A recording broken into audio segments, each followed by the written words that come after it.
Hey guys, welcome back to this place. If you are new, then welcome here for the very first time. I'm Carmen, and today we are delving straight into Season 2, Episode 13 of Battlestar Galactica. To catch up where we are, we have just sort of turned the corner on the two-parter and the episode prior to the two-parter, which introduced us to Kane and the crew of the Pegasus, who have now joined us. And, well, minus Kane, because Rogue 6, it was a lot. You guys know, you saw it. But yeah, we had a whole situation there. I'm still sort of undecided on how I feel about Kane as a whole, and whether or not I think that she would have changed for the better or repeated her previous pattern of behavior. It's literally impossible to know because the opportunity was taken away from us to see, which way she would go. But I also can completely understand why Six made the choice that she made, and I can't really blame her for that choice after the horrific things that she was forced to endure by the Pegasus crew. We also, what else? We had a lot of stuff happen. We need to check in on Lee and see how he's doing, emotionally and mentally, because he was not in the best place when we left him at all. We need to maybe go back and get the people that are still on Caprica. We need to figure out where we're going to go from here with Adama and the Pegasus, how Jack is going to do. Yeah. There's a lot more stuff that I remembered before that I was going to mention but forgot now. But you've seen the previous couple episodes. Hopefully you've seen everything. And yeah, so I'm going to stop rambling. Let's just find out where this episode's going to take us and what moral dilemmas it will present. Ooh, this is like a flashback. This is like mini-series, Rosalind.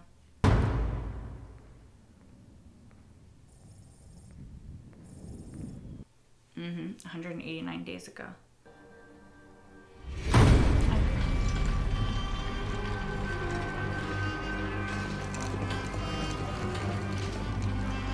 What's happening? I recognize Billy, but... Okay, so is she imagining I'm assuming this is Cloud 9.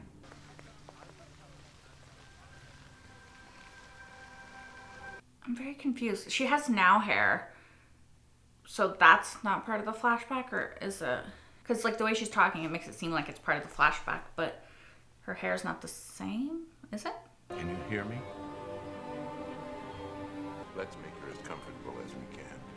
Please tell me that we did not just leave the last few episodes to have the episode where Rosalind dies, because I need a break emotionally, please, and thank you. Battlestar, come on. Can you... Can you please chill for an hour? That's it, Damn it!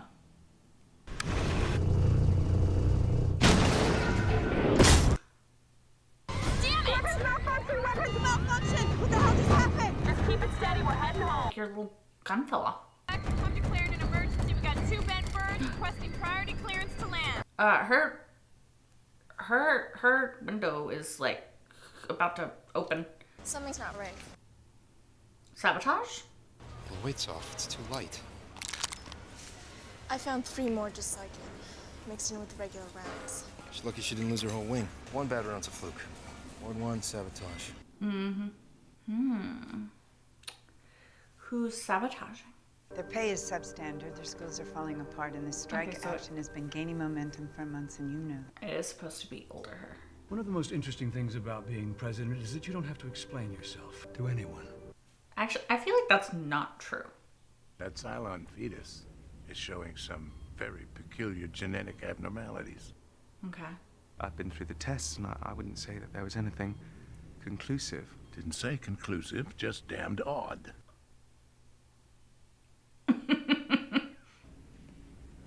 Is the baby gonna save her somehow? Perhaps you've gotten too close to your subject, Doctor. I believe the silent pregnancy must be terminated before it is too late. But why? I don't understand. This makes no sense. One of the interesting things about being president is you don't have to explain yourself to anyone. Again, I feel like that's not true. The president made the call. I'm backing her. With all due respect, the president made the call based on evidence presented by Dr. Cottle, and Put yourself together. You're about to become president of the colonies. You're going to be asked to make some very hard decisions. Oh gosh, yes. Okay, but I don't. If she does die, I think that her last act being killing an unborn baby. Okay, there's a whole thing with that. I'm not gonna get into right now. I just don't think it's a great last act. I'm trying to help you, you idiot. Adama remains committed to the destruction of our child. It may be our only hope. He must look so weird to everyone. It's about the Cylon. The president has decided that her pregnancy will be terminated. Government interference and personal bodily autonomy feels very relevant right now, doesn't it? Sherman's only helped us since she came back from Caprica. She even turned on her own. Mm-hmm. Don't mistake the will to live for genuine compassion, Lieutenant. She's still the enemy. Is she? Is she the enemy, though? Talking about my child, sir. Part of me. But I guess it's easier to kill when you call it a Cylon.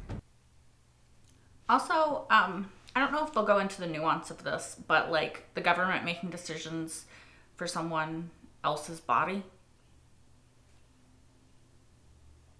What's this I hear about you ordering both Galactica and Pegasus fighters to stand down? Price you pay for reinstating me as CAG, sir. Maybe that was a mistake. Maybe I don't give a damn what you think, sir. Yeah. Ty, you need to chill. Leaving us defenseless if the Cylons decide to pick a fight. We were defenseless before this. We just didn't know about it. Mm-hmm. Exactly. Captain Adama, I have a message for your father.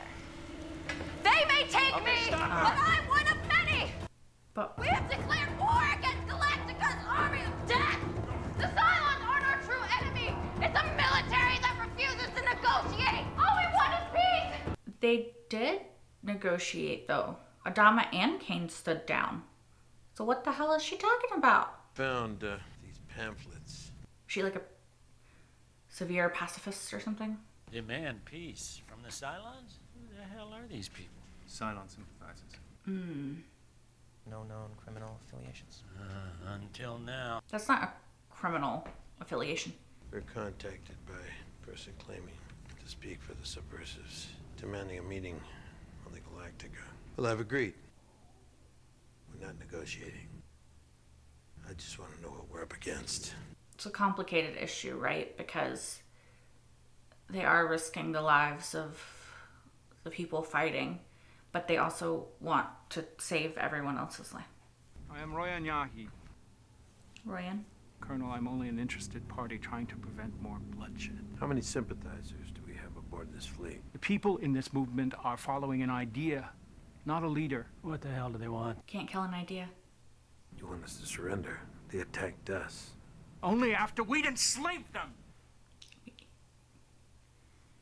He's got a point. Admiral, arresting me isn't going to stop any of this. Maybe not, but it's a start. Take them away. Is it?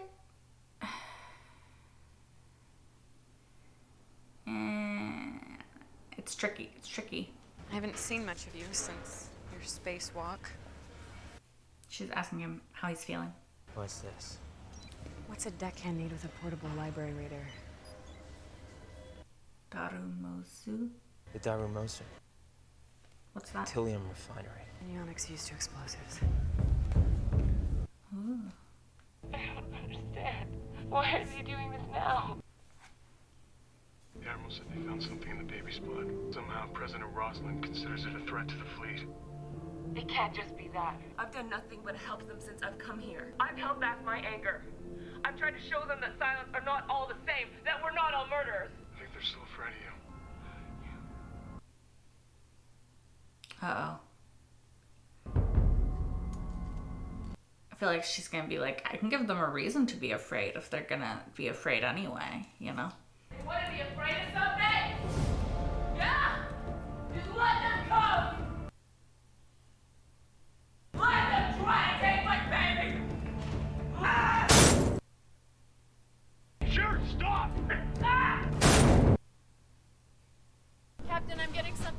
wireless. I think it's coming from the Dara Madre. None of us wants to die, but the fighting must end. If my sacrifice sends a signal to the Cylon that brings peace, then it was worth it. I do this for my children and for the children that will follow them. God's willing. Demand peace. Go, go, go, go. Yeah, go, go, go. They're gonna explode it already. It's too late. Oh my god. And I assure you, the Tillium ship's just a taste of what's in store unless someone starts listening! Okay, okay, okay. I don't care if I have to interrogate every civilian on board this fleet. This is gonna stop, do you understand? Adama, this is not the way. This is not the way. I understand his frustration. They need to talk to the Cylons, not Adama. He has no control over what the Cylons do. He has to fight back if they fight, you know? It's tradition for outgoing presidents to leave a letter for their successor. It's usually opened on the first day of the new term. The next few days are likely to prove hectic. So. Wonder what she said. Oh, it's 6, right? Told I might make no friend here. It's good to see you guys. She's so cute with her glasses. Oh my god, I can't. Sorry. Do they have any idea what you are? Of course not. Even their dedication has limits. Mm-hmm. I missed you. You look amazing. Okay, she still has trauma though. How real you are. Maybe don't touch her without her permission. What are you doing? I haven't stopped thinking about you since the second I left the Pegasus. All right, guys. No, I can't get you out of my head. Guys, she has. It's not. I can't help myself. I can't. Guys, are you an idiot? She was horrifically brutalized. Are you stupid? I'm sorry. I'm sorry. I'm not ready. Or was he trying to get the blood? Maybe he's not so stupid. Unless it's his blood. When you're president, you can use the office to turn them against Adama, paving the way for the Cylon.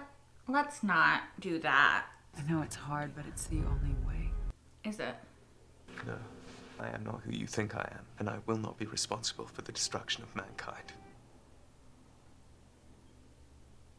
Go, guys. I didn't like the way we left things this morning. What you do? I know. You've been thinking this is a mistake for a while now. Excuse me? She was having an affair with the president? I just met with Stans. The Educational Alliance is going to back off. I guess it might not be an affair if he's not married, but... Laura, what did you give them? Incentive. I made them a promise that we would seriously hear out their grievances, Richard. Put me in a very awkward position. Don't see how. Yeah. It's the next strike I'm worried about. You just showed them that if they hold out long enough, this administration will cave. That... You can stay on in an advisory capacity. Gods know we need your ideas. You asking me to resign? I don't have any choice. I am on my way to the Galactica to represent this administration. When I return, if you still want my job, be prepared to fight. As you know, President Roslin has been aboard Galactica. Oh no. No, I don't want to cry. But as of this moment, her prognosis is grave. I know that many of you believe in the power of prayer. If that is your way, then I urge you to pray for our president. As for the others, I hope you will join me in keeping her in our thoughts. Oh no. Don't do it. Guys, can you stop it? Guys, I have faith. Somewhat. A little tiny bit.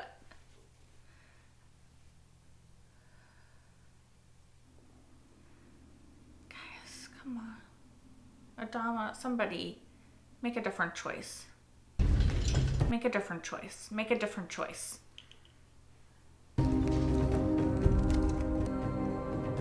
Admiral, please don't do this. Hilo. Stand down, everyone.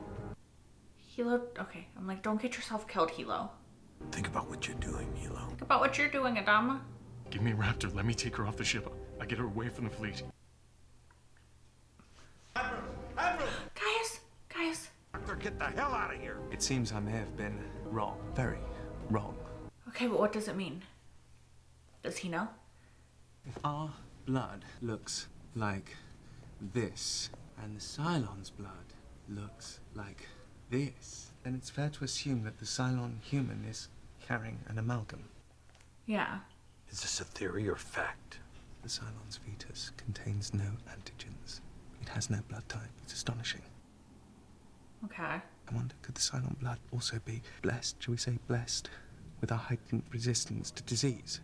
So they can transfuse it to the president? I applied a sample of Sharon's fetal blood to some cancer cells I took from the president. It made it go away? What am I looking at? Nothing. No cancer. That's the whole point. Yeah. The cancer was gone, and it was gone within a matter of hours. Are you saying you found a cure for the president's cancer? Well, it's untried. This is obviously untried and therefore extremely dangerous, but... She's dying anyway. It's possible. If you abort Sharon's fetus now, you'll never know. I don't like what you're doing. I think it's unnatural and damn dangerous. Given the patient's current condition, I am not sure that I see the downside. Maybe it's just her time. Interesting, because aren't doctors supposed to like prevent people from dying, like even if it is their time? Like, isn't that what like medicine is? Like, you could make an argument for it. I wonder if she actually saw that, if she's actually remembering that, because that's interesting. Like, the implications of that is interesting if she actually saw it. I'll be damned. No, don't move. Oh, he might have just risked his own life saving hers.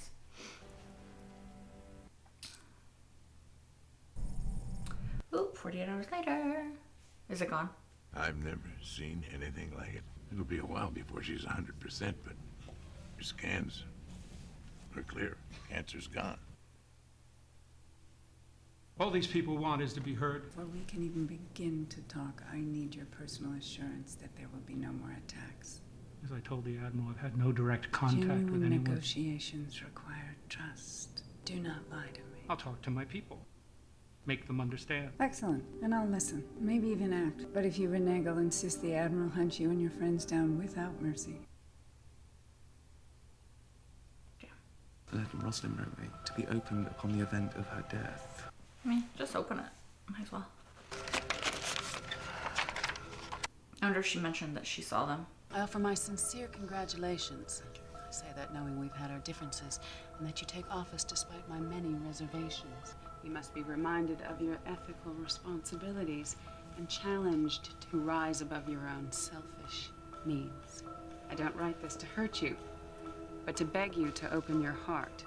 Understand that the people in the fleet look to you not only for leadership, but for solace, justice. Find a way to give them that. After all I've done for the fleet.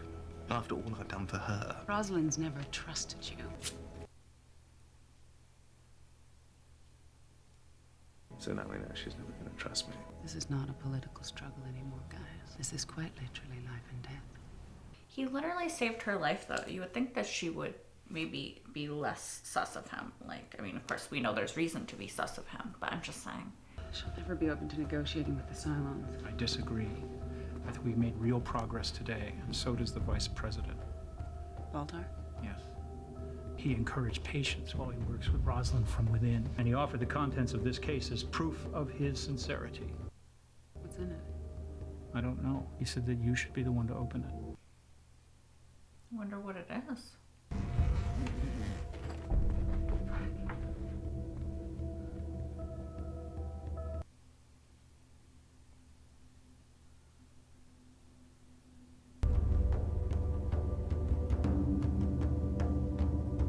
What is it?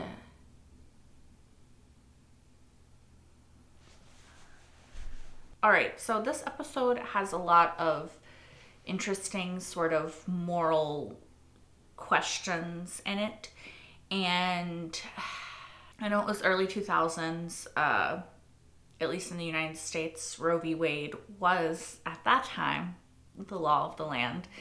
Unfortunately, as we know, it's not currently, but I find it interesting that in this entire episode, when they were talking about whether or not they should abort, I'll use the word abort. They didn't use that exact word, but I don't think they did. But that's what it is.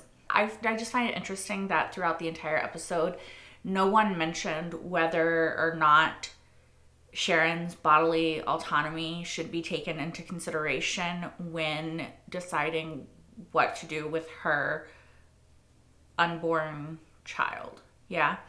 Now, I understand that this is partially because of the fact that they don't think that Sharon, being a Cylon, has bodily autonomy, right? They don't see them as human. Therefore, they should not be afforded the same rights as humans. Yeah. I still think that it would have been an interesting conversation for them to have.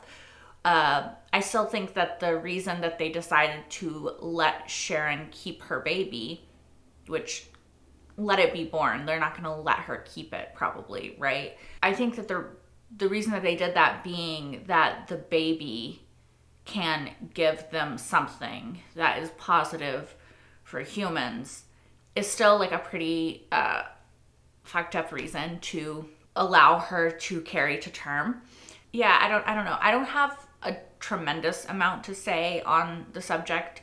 I personally believe that all women should have the bodily autonomy to choose what they want to do with their body. I think that women should have complete agency over the choices made for us, and that, you know, anybody who is capable of becoming pregnant should be allowed to choose whether or not they wish to be pregnant and whether or not they wish to carry that baby to term. That's just how I feel. I think that, you know, women are people and nobody should have the choice of what to do with our bodies. I think this episode, immediately following an episode, well, there was a space in between, but essentially immediately following an episode where, once again, her bodily autonomy was taken away from her by people assaulting her, a person assaulting her, is also sort of just furthering this narrative that Cylons aren't people, but also that, I don't know, it's just, it feels very like fucked up in a way, right? Because she's already been assaulted against her will. Her body was used in a way that she did not give permission for, which is disgusting and horrific. And now they're trying to forcibly abort her baby, which is using her body once again against her permission, like without her permission and against her will. So it just feels really gross. And again, I understand that people are going to say that she's a Cylon and they view her as a Cylon, and therefore that's why they're not giving her the sort of respect of that. However, I can't say it in every single episode because I've already said it a million times. I don't agree with that generalization. I don't agree with that line of thinking. I think it's a very disturbing pattern of not allowing women to make choices for themselves in this post-apocalyptic world. And if we want to take it back to human women, obviously the farm episode where the Cylons are using women to forcibly impregnate and carry children also against their will. It's the opposite. They're forcing them to carry children against their will. So the argument isn't just humans don't see Cylons. It's also Cylons don't see human women, right? So it's just women are losing across the board. Whether it's a Cylon woman, whether it's a human woman, they are the ones who are suffering the most from what is happening. It's pretty fucked up. Pretty fucked up. That's all I'm saying. Another sort of question that this episode poses is along the same lines as, it reminds me at least of the whole Marco and Naris and all of that in The Expanse, and well, just the Belters in general, right? And the question is, like, what is the appropriate way to protest something, right? Of course, I don't think that there is an appropriate way to protest something. I think that what Expanse kind of shows, and I think this might show ultimately, is that one man's freedom fighter is another man's terrorist. Obviously, I don't agree with the protesters possibly killing people to get their message across. However, I also understand that peaceful protest doesn't always work, and sometimes people don't listen to peaceful protest, right? It doesn't have the desired impact. And even like I think President Adar said in this episode, when he was talking to Rosalind, he's like, I'm not worried about this strike. I'm worried about the next one. And now you've let them know that striking works, that it gets them what they want, which should be a good thing, right? Because it's proving that the government is willing to listen to its citizens who do protest in a peaceful way. However, Adar didn't agree with that. He wasn't even going to listen to the peaceful protest. So had it been allowed to escalate, it would have escalated to violence at some point, right? Because of his unwillingness to listen to peaceful protest. Yeah. So I think that in a way it's good that Rosalind is at the helm still, because she is willing to negotiate. She's willing to come at it from both sides and try to figure out a solution that they can meet in the middle and like that they will be happy with, versus fully going on one side or the other. However, some of Rosalind's choices as of late have been a bit questionable to me. She seems to be leaning a bit too heavily on violence. Her initial thought in the previous few episodes was like, oh, we gotta kill Kane, instead of trying to come to a peaceful solution. She had one meeting with Kane, which, to be fair, I don't know the extent to which Kane was capable of change, like long-term substantiated change in her patterns of behavior. Of course, we'll never know because she wasn't given the opportunity to have that sort of character development. Still, I think shoot first is a sort of dangerous mentality. And then in this episode, she was like, I'm gonna die. There's not any real reason for me to choose this for Sharon.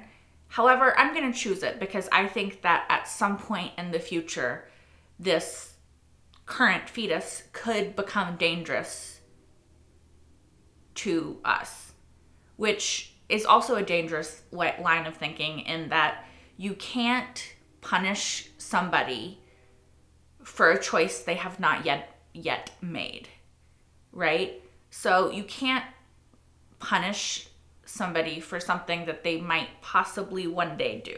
There was a whole episode of Charmed about it, right? No, but for real, it's like, it's a very tricky like territory you're getting into when you're trying to preemptively punish somebody. And so yeah, while I'm glad that Rosalind did live, I'm just worried about the choices that she's making. Since I'm already talking about her, let's go ahead and talk about the fact that Rosalind was cured of her cancer, which honestly, I kind of saw coming. Not exactly in the way that it happened, but I figured, okay, we're gonna somehow either transport her into a Cylon body. Not sure how that's gonna happen, but it could. Or something's gonna happen that is gonna make her live, because she's such a central character, and it just didn't feel like her story was done being told. They got me a tiny bit teary, but it didn't need to happen. So I am happy about that. Curious as to how Lee's feeling, like Starbuck tried to suss out in that one little scene they had together. I'm curious where his head's at and where his mental space is at and where he's gonna be going forward. I'm also curious about Six, like the corporeal version of Six, and what she's doing on Cloud 9. Like what her end goal is. Yeah, because it seems like her end goal is to take out Adama and then the rest of humanity. I'm not really sure what her end goal is. Like I said, I don't know why I just repeated myself. That was completely unnecessary. Also, Gaia is fucking stupid, okay? Like, this woman has just been through horrific trauma for we don't even know exactly how long. Weeks at least, months possibly. And you're gonna go and kiss her? Like, are you, like, Gaius, are you stupid? Like, I'm sorry. You're very smart in some ways. Gaius, you're real fucking stupid in others. You know, like, he's just like, what is he doing? What is he doing? Sorry, that was just so stupid of him. Like, I can't believe that he was actually that stupid. Also worth mentioning in the whole plan of the freedom fighters, the whoever's, that want peace with the Cylons, have they considered asking the Cylons if the Cylons want peace? Because I don't think that they have, and I think that that's, you know, a necessary step. It doesn't matter if the humans are like, yes, we will stop fighting back when you kill it. Like, all that would do would lead to the destruction of humanity. Like, peace has to come from both sides. Like, both sides have to agree to peace for peace to work. You know, I see a flaw in their plan. Also, I do think that they have a point, right? Like, I've said it before, that yes, obviously, it doesn't need to be said that mass genocide is horrific, right? Like, it didn't come out of nowhere. The Cylons were treated as slaves and as less than humans by humans for a long time before that happened. Yes, there was like an armistice. Yes, they had sort of tentatively agreed to peace, but that peace was still tainted by the fact that humans still vastly and vehemently hated Cylons and viewed them as less than, right? Like, I feel like that has to be acknowledged because the Cylons are a new life form, right? They have sentience. They can love, they can believe, they can do the things that humans can do, right? Like, they're capable of feeling and of consciousness, which makes them a life form, you know? So I think that there's a lot more gray area in the humans versus Cylons struggle than a lot of people, at least that I've seen, sort of admit to or acknowledge in the show. Like, I'm clearly rooting, by and large, for the humans. However, I think that it's worth acknowledging that it's not so black and white as like the humans are the good guys and the Cylons are the bad guys, right? There's definitely nuance and blame to go around. Also, just because it's worth mentioning, when Coddle said, oh, like, maybe we shouldn't interfere, maybe it's just her time, I just find that kind of ironic because of the fact that he is a doctor. Like, I feel like that's what doctors do. They go against nature, and change things, right? Like, were it not for the invention of modern medicine, a lot of us would have died at things that were very simple for us to get over because of modern medicine. Yeah? And so I feel like the irony of Coddle being like, maybe it's her time when he's a doctor, I don't know. I just found it very funny because I feel like doctors are the agents of going against it's their time, you know? Rosalind, in her like delusional hallucination dream state of remembering that one event that happened in the past, realizes that she saw Gaius and Six making out in the quad or wherever they were, which is interesting. One, will she believe it? Like, will she have faith in her recollection because of the fact that Coddle did tell her that towards the end, once it reached her brain, like, you know, hallucinations, like those sorts of things can happen. So one, is she going to believe it? Two, if she does believe it, what is she going to do about it? I think it's also interesting and adds a layer to her character that she was having an affair with the president. I say affair. She wasn't married, I don't think.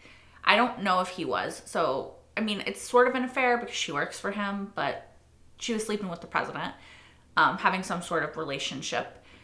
And then he sort of fired her, essentially. Like, asked her to resign right before everything went to shit.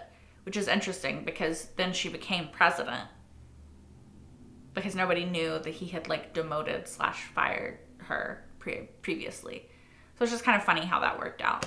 It's also interesting because it sort of implies that the reason that she started thinking differently about things is because of her diagnosis. So I wonder if like her mind is permanently changed or if she's going to fall back into old patterns. Also, can I just say, I really dislike the thing that President Adar said and then she repeated of like, well, I'm president, so I don't have to explain myself to anyone, which I feel is just not true. I feel like it's just inaccurate. Like when you're president, you probably have to explain yourself and your reasoning for things even more than a regular person would, because you're making bigger decisions and you have a hell of a lot more people to answer to, right? Also, shout out to Hilo for standing up for what he thinks is right and for standing up for his girl. Love him for that. Anyway, I think that's all that I really have to say. As always, thank you guys so much for watching. If you want, you can watch the next episode right now over on Patreon if you're watching this on YouTube. You can also watch my entire full-length reaction to this episode and every single episode thus far of Battlestar Galactica, including the miniseries, over on Patreon as well. Yeah. This episode was still heavy, but heavy in a different way, which was kind of nice. Hopefully next week will also be less heavy. Only one way to find out. I hope to see you guys there. Until then, bye guys.